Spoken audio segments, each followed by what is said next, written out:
Olá, irmãos, tudo bem? Graça e paz. Eu espero que vocês estejam bem. Eu estou aqui nesse vídeo aqui com a intenção de que nós possamos registrar, né, em vídeo os nossos estudos da quinta-feira. Então, para você que não pode ir, você vai ter disponível em vídeo esses estudos de quinta-feira por aqui, tá bom? Mas ressalto a importância de estar presente com os irmãos sempre que possível, beleza? A gente vai falar, irmãos, sobre um panorama do Antigo Testamento. Panorama, como o nome já diz, é panorâmico. Então, é um voo sobre o Antigo Testamento. Nós vamos passar pelas principais histórias. Tudo não é importante nas Escrituras? Sim, tudo é importante.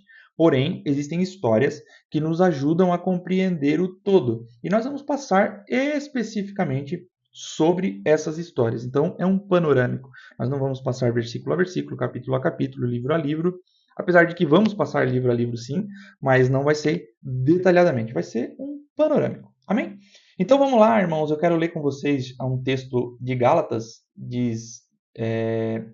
Gálatas 6,16, que diz o seguinte: que a paz e a misericórdia de Deus estejam sobre todos os que vivem de acordo com esse princípio e sobre o Israel de Deus.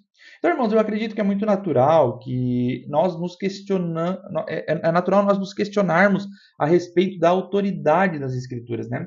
E quando Paulo está escrevendo as suas cartas, né, as cartas que nós vemos nas nossas exposições aos domingos, né, como vimos agora Romanos, quando Paulo está escrevendo essas cartas, nós não temos ainda a organização formal do cânon do Novo Testamento. Ou seja, não tínhamos Bíblia, ou eles não tinham Bíblia formada como nós temos hoje, organizadinha, bonitinha, com livros, cartas, capítulos, versículos, não existia isso. Então, quando Paulo está escrevendo a Timóteo, e ele fala toda a Escritura é inspirada por Deus e útil para o seu ensino, Paulo está descrevendo basicamente, irmãos, o Antigo Testamento, que era o que eles tinham como escritura.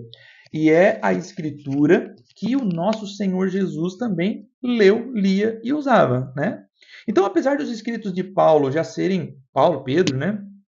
Os escritos do Novo Testamento já serem, em algum sentido, já tratados como escritura, ainda não existia a organização canônica formal dos livros do Novo Testamento. Então, o cânon do Novo Testamento, irmãos, a formação, como ele foi formado, nós veremos isso posteriormente. O nosso assunto agora e o nosso intuito é tratar especificamente do cânon do Antigo Testamento. Então, é sobre isso que nós vamos falar. Então, irmãos, primeiramente, nós precisamos entender o que significa cânon, né? Essa palavra que eu estou usando desde o começo, talvez você nunca tenha ouvido falar na sua vida. Então, essa palavra é de origem grega e ela era utilizada em um instrumento de medida, que significa basicamente, a tradução dela é vara de medir. Então, é basicamente isso que cânon significa. Então, com o passar do tempo, passou a ter um sentido muito mais formal, de lista ou de tabela. No âmbito eclesiástico, se referia, né, nos 3 primeiros séculos, ao conteúdo normativo, doutrinário e ético. Por volta do século IV, passou a designar a lista de livros que constituem o Antigo e Novo Testamento. Então, irmãos, esse é o sentido que nós temos hoje. Por isso, cânon designa especificamente a coleção de livros que nós temos hoje nas Escrituras. Coleção de documentos inspirados, coleção de documentos sagrados que formam as Escrituras que nós temos hoje em mãos, que compõem as Escrituras.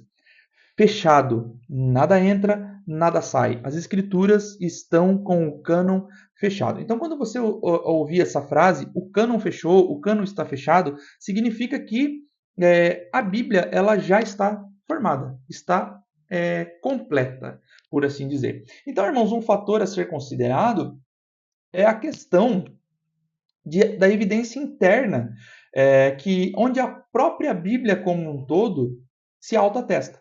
Então, a Bíblia, os seus escritos, ela mesma se autoatesta como escritura, como palavra inspirada por Deus, né? Então, apesar de nós termos vários documentos de épocas distintas, né, de regiões distintas, ela mesma é muito bem amarrada e reafirma a si mesma como escritura e reafirma o plano de Deus para a redenção de um povo. Então, irmãos, esse processo de fechamento do cânon do Antigo Testamento, ele é muito mais simples do que se pode imaginar e é muito mais simples também do que o próprio processo de fechamento do cânon do Novo Testamento, que é um pouquinho mais complicado e, como eu já disse, a gente vai estudar posteriormente. Então, irmãos, Philip Davis afirma que o cânon escriturístico judaico representa, até onde podemos saber, e à luz do corpo de textos de Qumran, quase a totalidade da literatura hebraica clássica. Então, basicamente, irmãos, o que nós temos hoje como cânon do Antigo Testamento não seria uma seleção de livros, mas seria basicamente a totalidade dos escritos, né, da literatura da época, dos textos existentes. Então, quem selecionou? Bom, basicamente não é uma seleção, basicamente era a totalidade de escritos que se possuía. Chapman diz que havia uma consciência canônica que guiava o uso dos documentos veterotestamentários na vida da religião de Israel. Portanto, irmãos, essa formação ela foi fruto do trabalho de toda uma geração que sucederam os últimos autores bíblicos. Então, é fruto de um trabalho de toda uma gente, né, que escreveu essas literaturas nessa época. O Antigo Testamento ele foi escrito ao longo de cerca de 1000 anos de história. Então nós temos, irmãos, os registros desses escritos há 1000 anos antes de Cristo.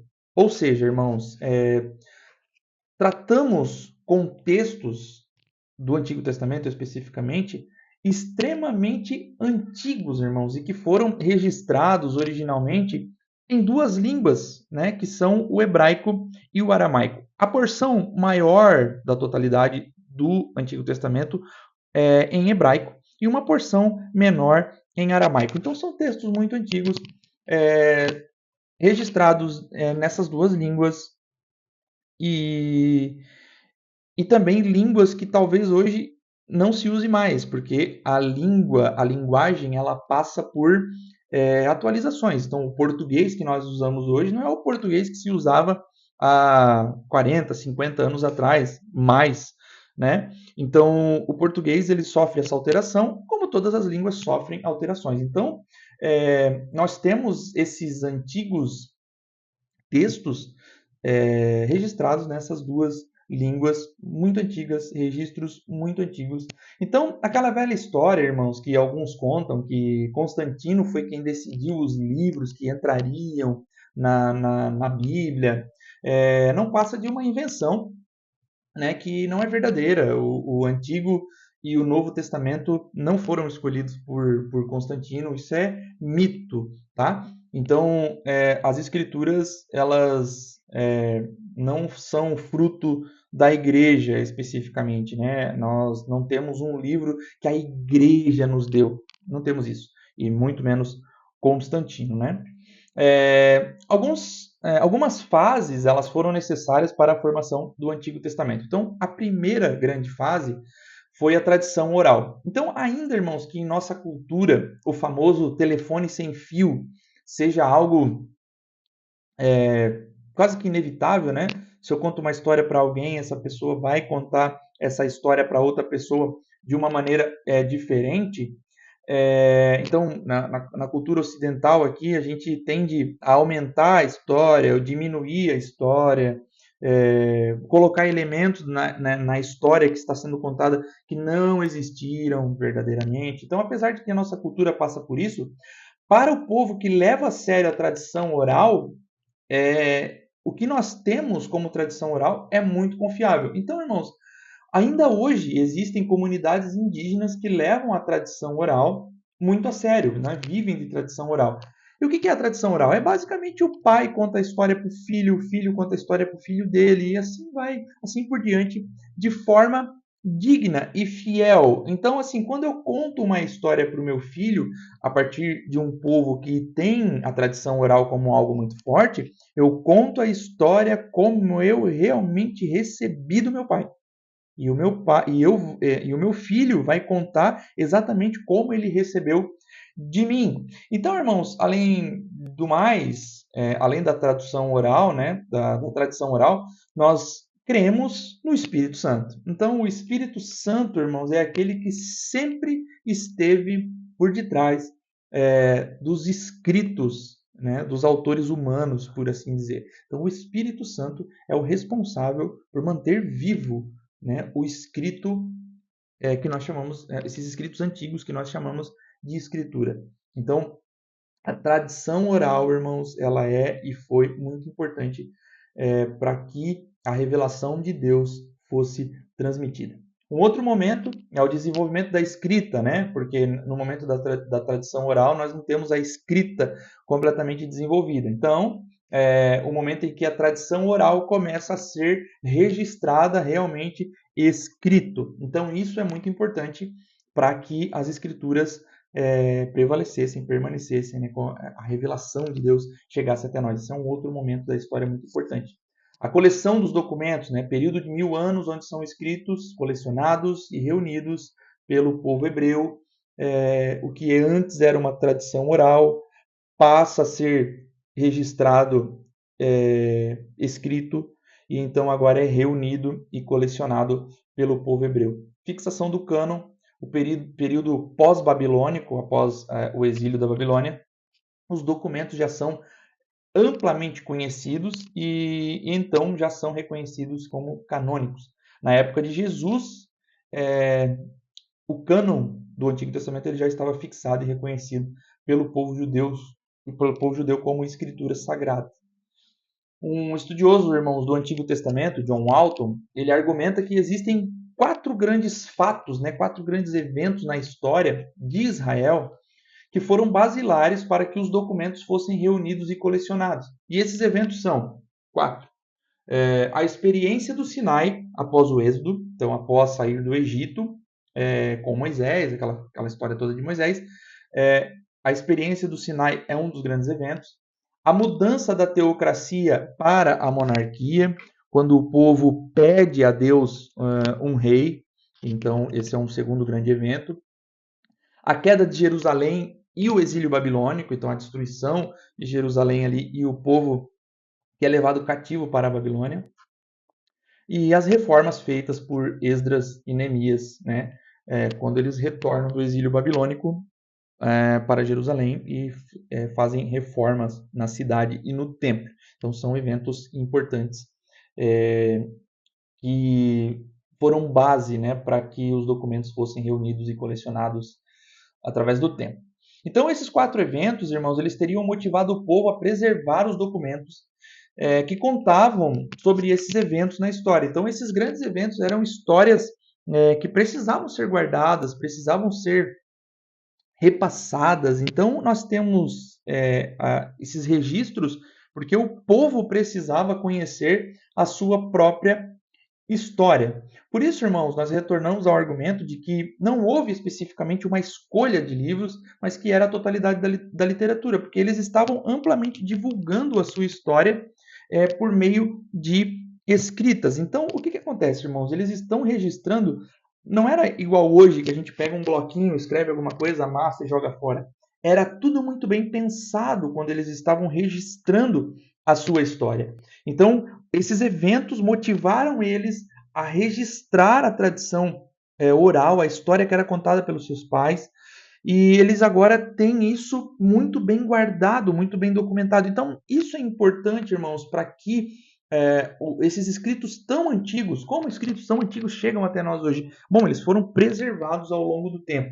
Então, alguns teólogos, irmãos, argumentam que o termo antigo, Velho Testamento, né, não são termos adequados para se referir aos documentos que nós temos hoje, como na parte de Antigo Testamento. Né? Eles falam que antigo ou velho remetem a algo velho, algo do passado, algo que caiu em desuso. Alguns até interpretam como uma coisa que não tem mais serventia, que não tem mais relevância, porque é velho. Por isso, irmãos, é comum nós lermos teólogos se referindo ao Antigo Testamento como o Primeiro Testamento, Primeiro e Segundo Testamento. Mas isso é um preciosismo, assim, né? Nós não precisamos nos preocupar com o termo Antigo ou Velho Testamento, né? A gente está só se referindo que existia um e agora existe mais um. Mas eu entendo também a preocupação dos teólogos em dizer Primeiro e Segundo Testamento.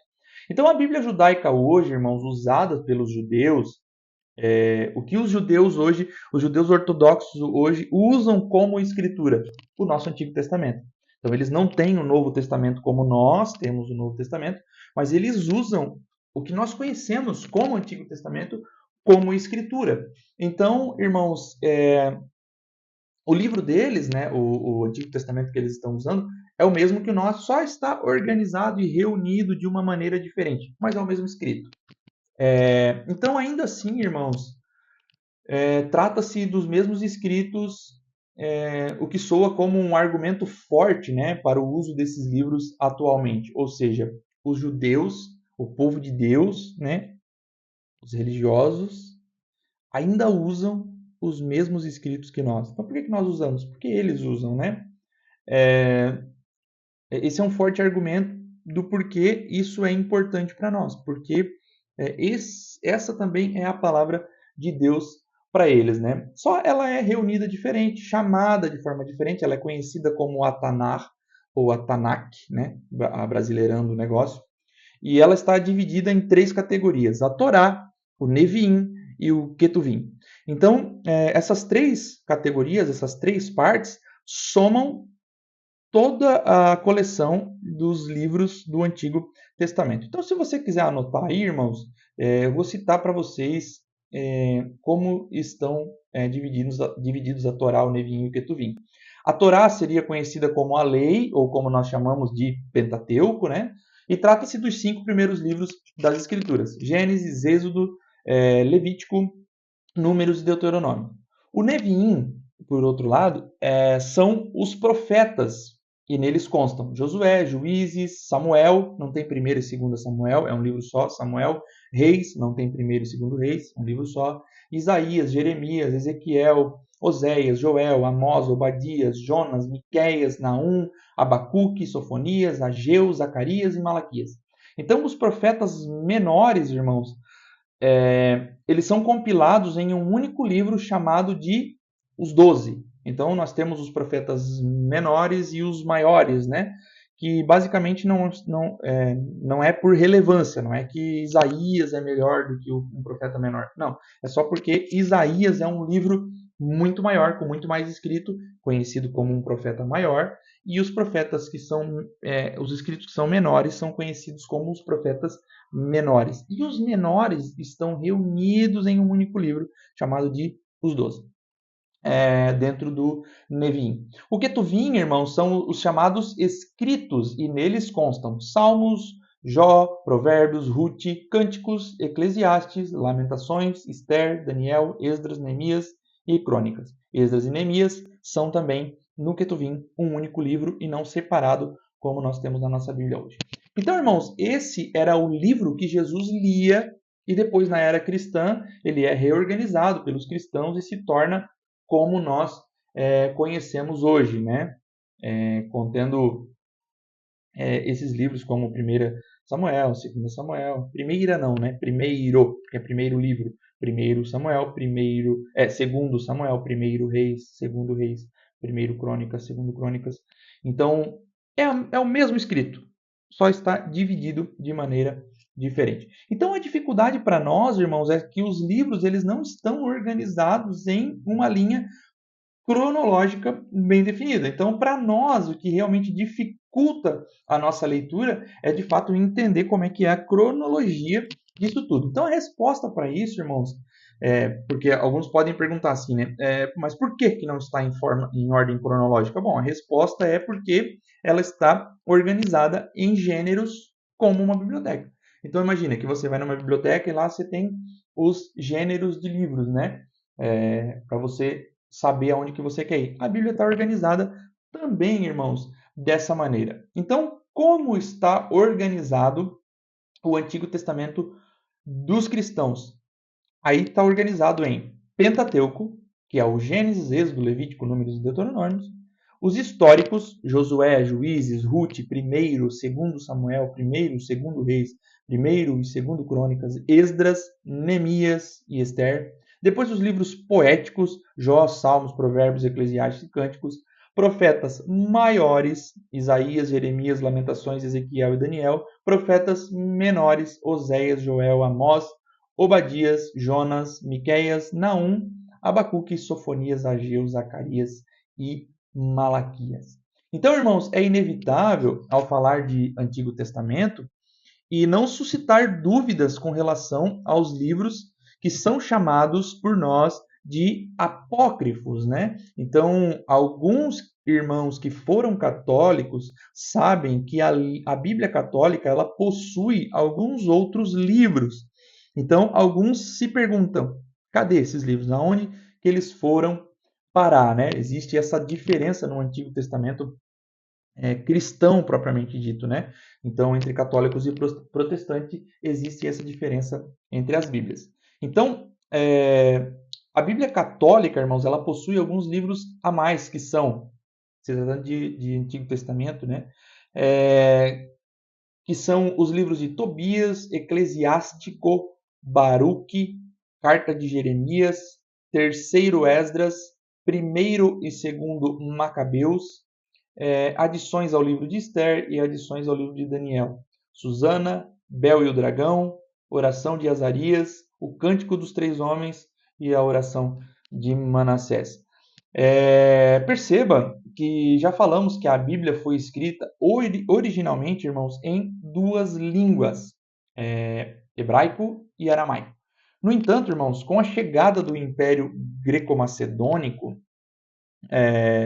que domina aquela região, né? A língua grega ela se torna a principal língua das pessoas. Então, para você ser alguém que conseguia se comunicar, né, com as pessoas, comprar, vender, negociar e tal, você era obrigado a então falar grego. Era uma exigência, né, para que o grego se tornasse a língua oficial.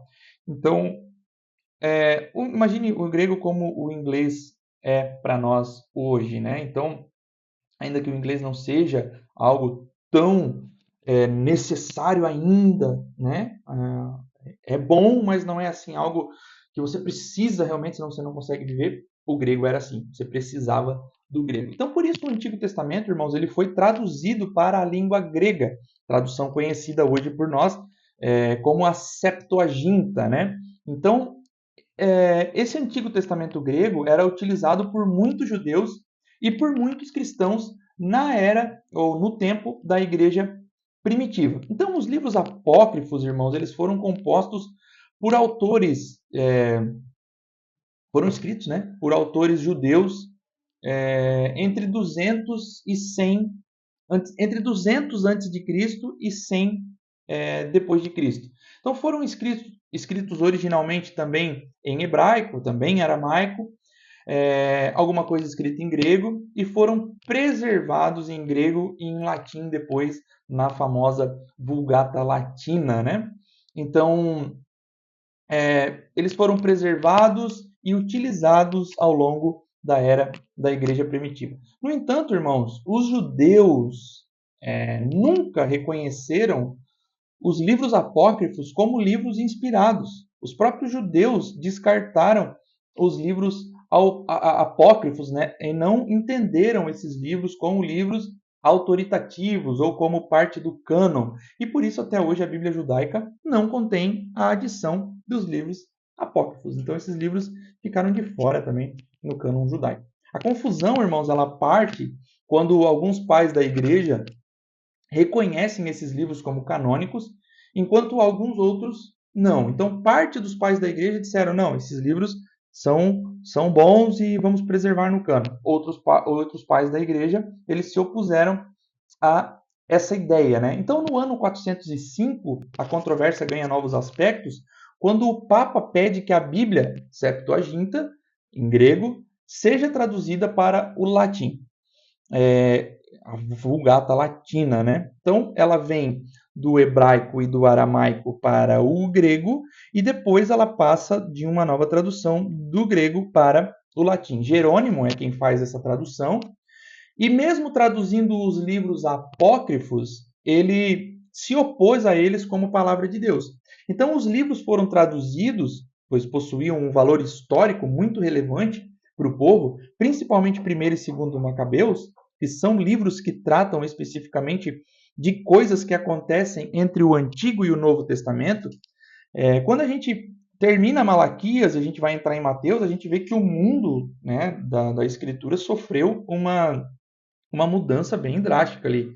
Só que foram 400 anos, né, não registrados. O que aconteceu nesses 400 anos? Bom, Macabeus responde isso para nós. Então é um livro bom de se ler, é um livro que tem um valor histórico maravilhoso, mas não é autoritativo, ele não tem a palavra de Deus inspirada. Então, os livros, né, foram traduzidos por Jerônimo, por possuírem esse valor histórico, são relevantes para entendermos alguns períodos, mas não eram inspirados.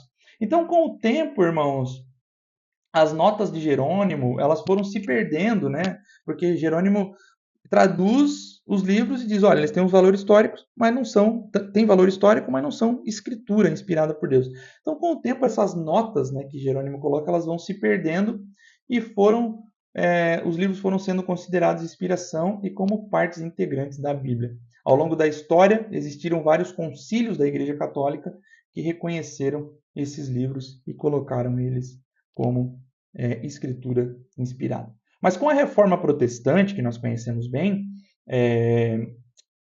algo que para nós é um ponto-chave, né, no desenrolar da história do cristianismo, as coisas mudaram de figura. Então, os reformadores, eles olham para trás e eles percebem que esses livros não deveriam ser considerados palavra de Deus. Então, alguns chegam até a acusar Martinho Lutero de ele ter mutilado as escrituras, mutilado a Bíblia, por assim dizer, o que não é verdade, porque ele traduziu todos os livros, mas listou os livros apócrifos como apócrifos. Então, ele traduz todas as escrituras para o alemão, né, e ele coloca os apócrifos como eles realmente são, apócrifos.